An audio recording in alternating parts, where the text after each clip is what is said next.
कुछ दिन पहले पार्लियामेंट का स्पेशल सेशन अनाउंस हुआ और काफ़ी फैनफेयर से पुरानी पार्लियामेंट बिल्डिंग से नई पार्लियामेंट बिल्डिंग में ट्रांजिशन हुआ। वो अच्छी बात है और मेन फोकस स्पेशल सेशन का, पहले तो मालूम नहीं था ये स्पेशल सेशन क्यों हो रहा है, स्पेक्यूलेशन काफ़ी हुआ और फिर पता लगा कि इसका मेन फोकस महिला आरक्षण है। उसके बाद महिला आरक्षण तो बड़ी अच्छी चीज है, उसके बाद ये दो क्लॉजेज, इसमें दो फुटनोट्स हमें मिले। एक की महिला आरक्षण करने से पहले, महिला आरक्षण देने से पहले हमें सेंसस करना पड़ेगा और दूसरा डिलिमिटेशन करना पड़ेगा और इन दोनों चीजों को करने के लिए बहुत साल लगेंगे। सच्चाई यह है कि महिला आरक्षण को आज किया जा सकता है। 33% आज जो सीट्स हैं लोकसभा में, विधानसभा में, वो महिलाओं को दी जा सकती हैं। कोई कॉम्प्लिकेटेड मामला नहीं है, मगर सरकार वो नहीं करना चाहती है। सरकार ने ये देश के सामने रख दिया है, मगर रियलिटी ये है कि ये इंप्लीमेंट आज से 10 साल बाद होगा। ये भी नहीं मालूम कि होगा या नहीं होगा। तो एक प्रकार से ये डिस्ट्रैक्शन टैक्टिक है, डाइवर्जन टैक्टिक है। डाइवर्जन किस चीज से हो रहा है? डाइवर्जन ओबीसी सेंसस से हो रहा है।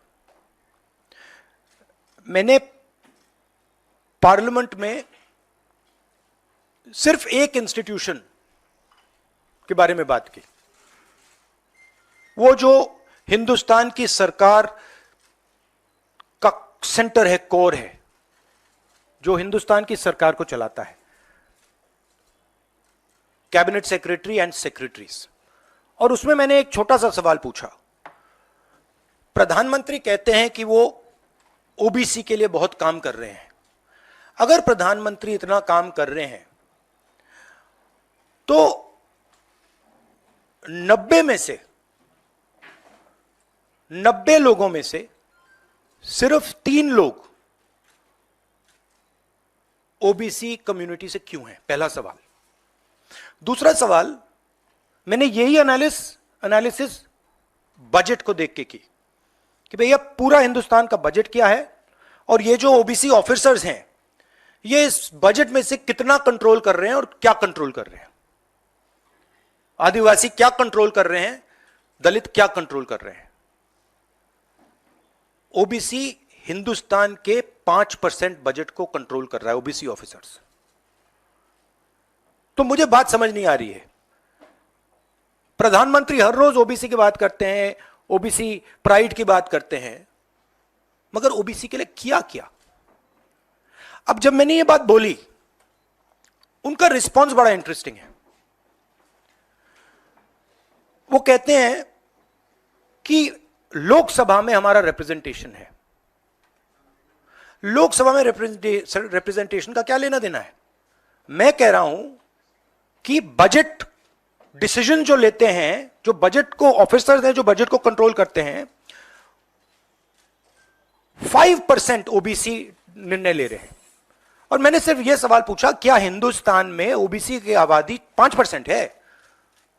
यह मैं जानना चाहता हूं।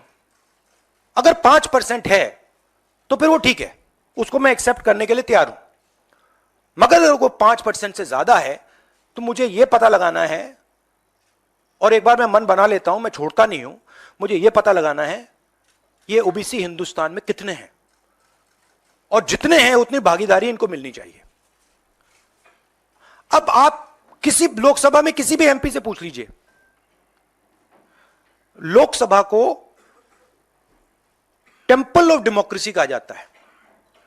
आप किसी भी बीजेपी के एमपी से पूछ लीजिए कि वो कोई डिसीजन लेता है, कोई कानून बनाता है, कोई कानून बनाने में भाग लेता है, किसी से भी पूछ लीजिए, बिल्कुल नहीं।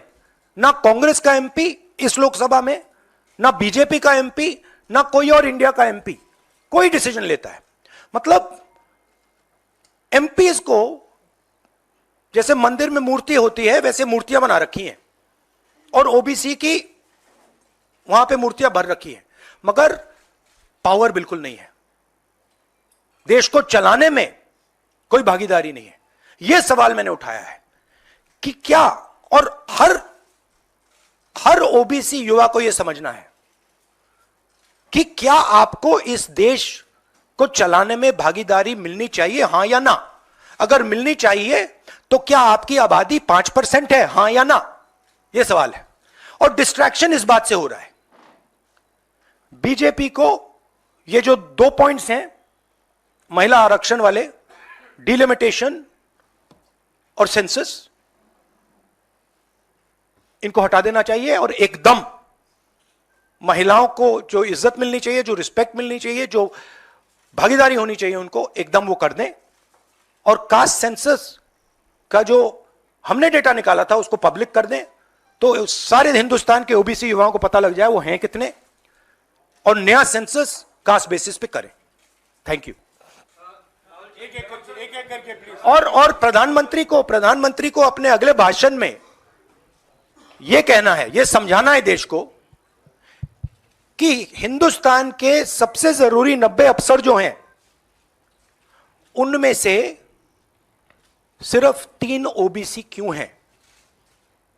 यह मेन सवाल है। और मैंने दलितों और आदिवासियों की बात ही नहीं की अभी। अंग्रेजी में क्या देता हूं? The BJP came up with the idea of a special session. We appreciated that idea. With a lot of fanfare and pomp, we moved from the old building to the new building. The Prime Minister, in a very dramatic gesture, carried the Constitution of India from the old building to the new building. And he said that he is passing a very important law. And we agree with him. Women's reservation is a central step in the empowerment of the women of India, and it is a critical step. But when we read the fine print, we found something very interesting. 2 little subtexts were there. Number 1, this will be done after delimitation. Number 2, this will be done after census. What it means is this bill will be implemented a decade from now. It is not going to be implemented today, and every woman in India should understand this. It is not going to be implemented today, it's going to be implemented, if it is implemented, 10 years from now. So this is a diversionary tactic. It's a way of making everyone's attention move away. The question is, what are they moving away from? And the answer is the caste census. And I'd like to explain why. In my research for my speech, I looked at how many officers in the government of India, the senior most officers are secretaries, how many secretaries in the government of India come from the OBC community, how many come from the Dalit community, how many come from the tribal community. And I was shocked to find that 5% of the secretaries of the government of India, 3 officers in the government of India secretary level are OBC first. And then I asked another question, what budget do they control? And they control 5% of the budget.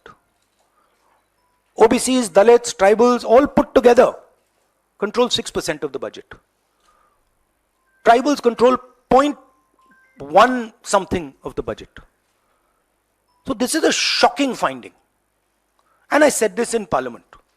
My point being that are the OBCs 5% of India? Is that the amount of participation we want of the OBC community? So the central question is, how many OBCs are there in India?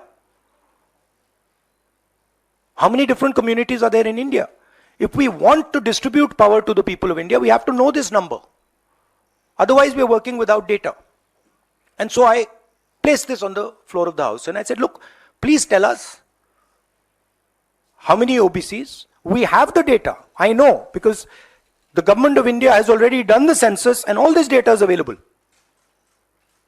Why is the Prime Minister not releasing this data? And second, what is this delay in this census? The caste census should be done now, and the last caste census data should be released at once. Now, what was the BJP's answer? Very interesting answer. That it doesn't matter how many OBCs are in the government of India. What matters is that we have MPs and MLAs who are OBC. No, that's not the point. Because you can ask any MP or any MLA how much they participate in lawmaking, how much they participate in how the money in India is spent, they will tell you there's no participation. So it is almost as if they keep placing these OBC MPs into the Vidhan Sabha from one side and taking away the real power of the OBCs from the other side. And as the Prime Minister keeps saying, he's an OBC leader, I want him to explain why only 3 OBCs are there in the government of India.